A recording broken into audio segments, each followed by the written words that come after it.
파킨슨병 환자를 제가 진료하면서 또 많이 듣는 질문이 한 가지가 있는데요. 바로 계단을 이용할 때 보호자는 환자를 어떻게 도와야 할까? 이거 참 궁금하죠, 그죠? 도시의 고층 건물에는 대부분 엘리베이터가 있지만 여전히 일상생활에서 계단을 이용해야 하는 상황은 끊이지 않게 발생하는 경우가 많습니다.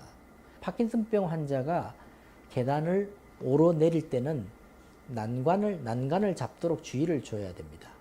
그리고 일반적으로 올라갈 때는 건강한, 좋지 않은 쪽보다 건강한 다리로 먼저 오르고, 내려갈 때는 반대로 보행이 약한 다리로 먼저 내려가는 것이 안전합니다. 그리고 안전사고에 대비해서 도와주는 사람은 올라갈 때는 환자의 뒤에서, 내려갈 때는 환자의 앞에서 안내하는 것이 안전에 도움이 됩니다. 느려지는 동작은 어떻게 해야 되느냐?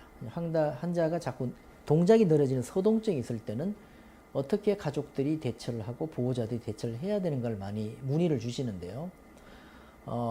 환자의 행동이 느려지게 되면은 남들은 답답하지만 환자 본인은 속이 터진다는 이런 말이 있습니다. 보는 사람은 답답한 정도지만 그 현상을 겪는 환자 본인은 그야말로 속이 터지는 그런 상황이 올 수가 있는 거죠. 이와 같이 이 서동증 증상, 행동이 느려지는 서동증 증상은 파킨슨병의 3대 증상에 해당이 되고 피할 수 있는 것이 아닙니다. 관리해야 하는 부분이죠, 바로. 이전보다 셔츠의 단추를 꿰는 데 시간이 더 걸리고 출근하는데 준비 시간이 부족해지기도 하는 것이 서동증이고요. 또 목소리는 작아지고 눈에 깜빡임이 적어서 주위에서 볼 때 하루 종일 화난 사람처럼 오해를 받는 경우도 생기게 됩니다. 이와 같이 느려지는 이 서동증의 동작은 말로 표현하기 가장 어려운 증상으로서 지속적이면서도 만성적인 피로감, 그리고 땀이 많이 나는 발한 과다로 이어지기도 합니다. 그나마 위로가 되는 것은 서동증이 발생하는 환자는 가장 불편한 증상인 떨림 증상, 그러니까 진전증의 빈도가 상대적으로 또 낮은 편이라는 그런 또 위로가 되는 사항도 있습니다. 느려지는 동작, 즉 서동증을 빨리 할 수 있는 방법은 없기 때문에 반대로 생각하면 해결책은 간단합니다. 우선 하루 시작을 1시간 먼저 시작을 해야 됩니다. 행동이 느리기 때문에 먼저 시작하고, 또 어딘가로 이동을 해야 한다면 훨씬 더 시간을 갖고 더 여유 있게 시간을 조정하도록 하면 된다는 점을 말씀드리고 싶습니다.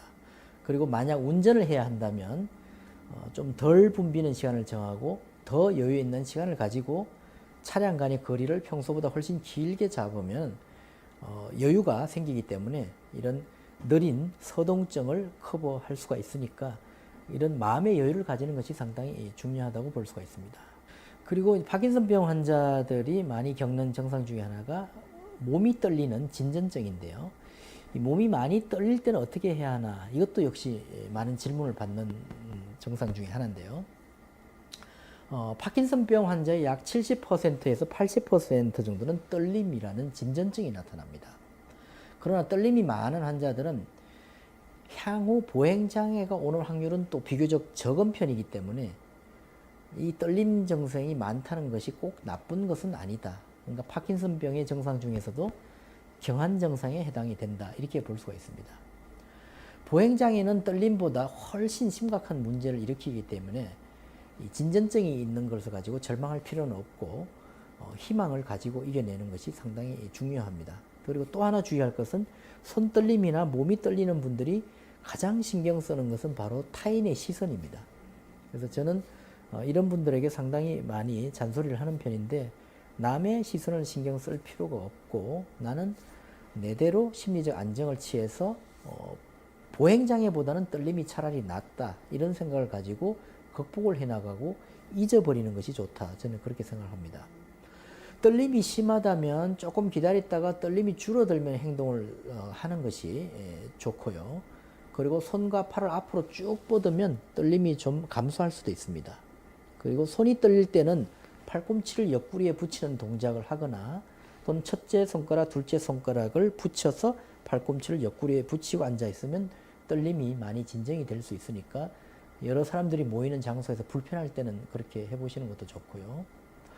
그리고 요즘에는 운동용으로 나온 손목에 차는 작은 모래주머니를 착용해 보는 것도 이 떨림을 진정시키는데 좋은 방법이 될 수 있기 때문에 의료기 상사 같은 데를 가서 파킨슨 환자용 작은 모래 주머니를 구입해서 옷 안에 이렇게 착용을 하는 것도 좋은 방법이 될 수가 있습니다.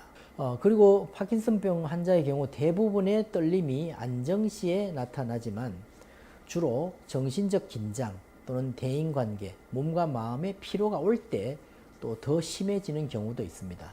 그래서 이럴 때는 명상을 취하거나 심호흡을 하거나 취미 활동에 집중하는 식으로 떨림을 줄여보도록 노력하는 것도 상당히 중요하다고 볼 수가 있습니다.